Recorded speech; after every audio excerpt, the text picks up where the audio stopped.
नमस्कार, मी वास्तुतज्ञ ज्योतिर्विद आनंद पिंपळकर। असं पाहण्यात येतंय की उत्तर भारतामध्ये श्रावण ऑलरेडी सुरू झाला आहे आणि महाराष्ट्रात मात्र अजून सुरू झाला नाही। बऱ्याच मंडळींना हा प्रश्न पडतो की असं का होतं। त्याचं उत्तर देण्यासाठी आज मी हा व्हिडिओ तयार करतोय। अर्थात भारतामध्ये शक, विक्रम, तामिळ आणि बंगाली हे प्रमुख हिंदू कॅलेंडर्स किंवा आपण ज्याला दिनदर्शिका म्हणतो त्या आहेत। या सर्वांमध्ये थोडाफार नक्कीच फरक आहे। 1957 साली भारत सरकारने स्थापन केली एक समिती, जिचे अध्यक्ष डॉक्टर मेघनाथ सहा होते। या समितीने सखोल अभ्यास करत शक कालगणना ही दिनदर्शिका भारताची राष्ट्रीय दिनदर्शिका व्हावी असं सुचवलं होतं। त्यानुसार 1957 साली कालगणना दिनदर्शिका आपली राष्ट्रीय कालगणना ठरली। पण सर्वांना हीच कालगणना मान्य व्हावी अशी मात्र सक्ती नाही। आपण सर्व हिंदू असलो तरीही आपल्या परंपरा, रीती, रिवाज यात कालगणनाही आली आणि ह्या गोष्टी ह्या प्रांतानुसार बदलत जातात।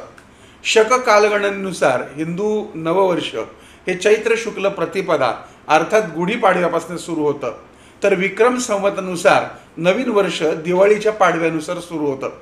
दक्षिणेत विशेष करून तामिळनाडू आणि केरळ येथे अजून आपल्याला विविधता पाहायला मिळते। बहुतेक आपण जे उत्तर भारतामध्ये जी मंडळी आहेत ती विक्रम संवत ही कालगणना वापरतात। शक आणि विक्रम संवत कालगणनेतला ठळक फरक हा नवीन महिना सुरू होण्याच्या बाबतीतला आहे। विक्रम संवतानुसार नवीन महिना हा वद्य प्रतिपदेपासून म्हणजेच पौर्णिमेनंतरच्या प्रतिपदेपासून सुरू होतो, तर आपण महाराष्ट्रामध्ये पाळत असलेल्या शक कालगणनेनुसार नवीन महिना हा आपण शुक्ल प्रतिपदेपासून म्हणजे अमावस्येनंतरच्या प्रतिपदेपासून पाळतो आणि तो सुरू होतो असं मानतो।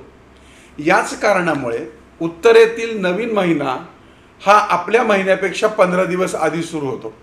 उदाहरणच घ्यायचं झालं तर कृष्ण जन्माष्टमी आपण श्रावण वद्य अष्टमीस मानतो, तर उत्तरेमध्ये जन्माष्टमी भाद्रपद अष्टमी आहे असे मानतात।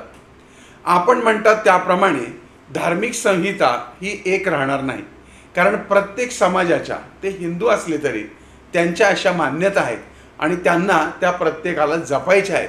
त्यामुळे महाराष्ट्रामध्ये आपण जी कालगणना पद्धती पाहतो ती अर्थातच ही अमावस्येनंतरची पाहतो आणि म्हणून उत्तर भारत आणि आपल्या महाराष्ट्रामध्ये श्रावणामध्ये हा फरक पडतो। आपल्याला हा भाग आवडला असेल तर जास्तीत जास्त शेअर करा। पुन्हा भेटूयात पुढच्या भागात। तोपर्यंत तुमच्या आनंद पिंपळकरचा तुम्हाला ओम साईराम।